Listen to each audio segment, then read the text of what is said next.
안녕하세요. 해외 거주 한인 네트워크 바다님들. 특히 오늘 이야기는 아이를 기르시는 부모님들 또 조부모님들께 아주 흥미로운 소식이 될 것 같습니다. 네, 어떤 소식인가요? 디즈니가요.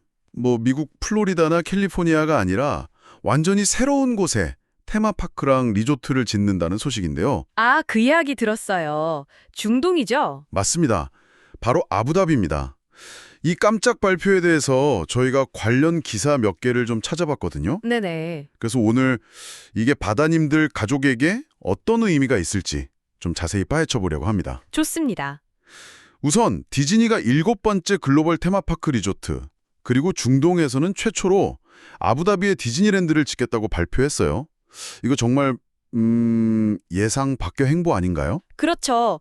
공식 명칭은 아직 안 정해졌지만 그 CEO 밥 아이거가 인터뷰 같은 데서 디즈니랜드 아부다비 이런 가칭을 쓰고 있더라고요. 아, 가칭이군요. 네, 위치는 아랍에미리트 수도 아부다비의 야스 아일랜드, 여기로 확정됐고요. 야사일랜드요?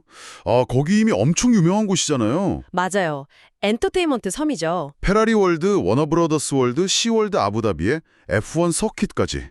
와, 그야말로 엔터테인먼트 집약지인데 네, 그렇죠. 여기에 디즈니랜드까지 들어선다니 그 시너지가 어마어마하겠는데요? 바로 그 점을 디즈니가 본 것 같아요. 그 야스 아일랜드의 입지 조건이 상당 매력적이거든요. 어떤 점이요? 아부다비하고 그 근처 두바이 공항 있잖아요. 그걸 합치면 연간 이용객이 1억 2천만 명이 넘어요. 거대한 항공 허브죠. 1억 2천만. 와. 근데 더 놀라운 건 전 세계 인구의 한 3분의 1 정도가 비행기로 4시간 거리 안에 산다는 거예요. 네, 4시간 거리 안에 세계 인구 3분의 1이요? 네.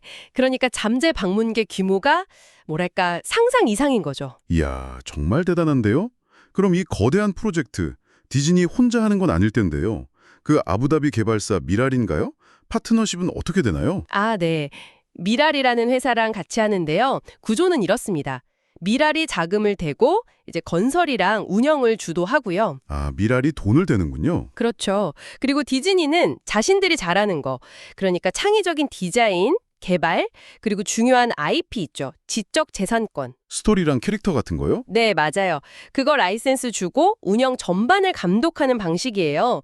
약간 도쿄 디즈니랜드랑 비슷하다고 보시면 돼요. 아, 도쿄 모델이군요. 네, 디즈니 입장에서는 직접 큰돈을 투자하는 위험 부담은 줄이고 자기들 강점인 창의성이랑 브랜드 관리하면서 이제 글로벌 확장을 하는 꽤 영리한 전략이죠. 그렇네요. 자본 투자 없이 브랜드 확장. 그럼 제일 궁금한 거, 이 새로운 디즈니랜드, 과연 어떤 모습일까요? 공개된 정보가 좀 있나요? 아직 구체적인 놀이기구나 쇼 같은 건 비밀이에요. 아쉽네요. 그렇죠. 다만 디즈니 쪽에서 하는 말은 디즈니 고유의 스토리에 에미레트 문화와 건축의 아름다움을 접목하겠다. 이 정도예요. 오, 문화 접목. 흥미로운데요? 그리고 공개된 컨셉 아트 보면요. 우리가 아는 그런 신데렐라 성 같은 고전적인 모습은 아니고요. 해안가에 뭔가 수정 같은 미래적인 구조물이 있어요. 그게 좀 인상적이더라고요. 수정 같은 구조물이요. 와, 정말 독특하겠네요. 디즈니 스토리의 에미레트 문화라 상당히 도전적으로 들리기도 하고요. 다른 힌트는 없었나요? 네, 그 디즈니 엑스페리언스 회장 조시 다마로가 한 말이 있는데 여기가 디즈니 파크 중에서 가장 진보적이고 상호작용적인 목적지가 될 거라고 했어요. 가장 진보되고 상호작용적이다. 네, 특히 그 아름다운 해안가라는 지리적 이점을 살려서 완전히 새로운 방식으로 이야기를 풀 거라고 강조했고요. 공개된 영상이나 아트워크 보면 슬쩍슬쩍 보이긴 해요. 모아나나 주토피아, 트론, 라이온킹 같은 익숙한 캐릭터들. 아, 그런 힌트들이? 네, 그리고 스타워즈, 아바타, 겨울왕국, 마블 유니버스 요소들도 좀 보이는 것 같고요. 와, 그럼 정말 다양한 세계관이 막 섞일 수도 있겠군요. 기대되는데요? 그럼 개장은 언제쯤으로 예상하면 될까요? 당장 내년에 갈 수 있는 건 아니겠죠? 하하하, 아쉽지만 그건 아닙니다. 아직 개장일은 발표 안 됐고요. 그렇죠. 바바이거 씨의 말로는 디자인이랑 개발 단계에만 한 1년 반에서 2년, 그리고 실제 건설에 또 한 5년 정도 걸릴 것 같다고 하네요. 5년이요? 꽤 걸리네요. 네, 그러니까 개장까지는 시간이 좀 필요할 것 같습니다. 그렇군요. 인내심을 가지고 기다려야겠네요. 자, 그렇다면 이 소식이 오늘 저희와 함께하고 계신 바다님들께는 어떤 의미가 있을까요? 특히 유럽이나 아프리카, 아시아 각지에 계신 분들께는 미국이나 파리보다는 훨씬 가까운 곳에 최신 디즈니랜드가 생기는 거잖아요. 정확합니다. 그 지리적 접근성 향상이 가장 큰 장점이죠. 아이들이나 또 손주분들하고 같이 떠날 새로운 가족여행 목적지, 이게 아주 강력하게 부상할 수 있어요. 새로운 여행지 후보네요. 네, 그리고 더 나아가서 디즈니가 최첨단 기술이랑 독특한 문화체험의 결합, 이걸 약속했잖아요. 네, 그랬죠.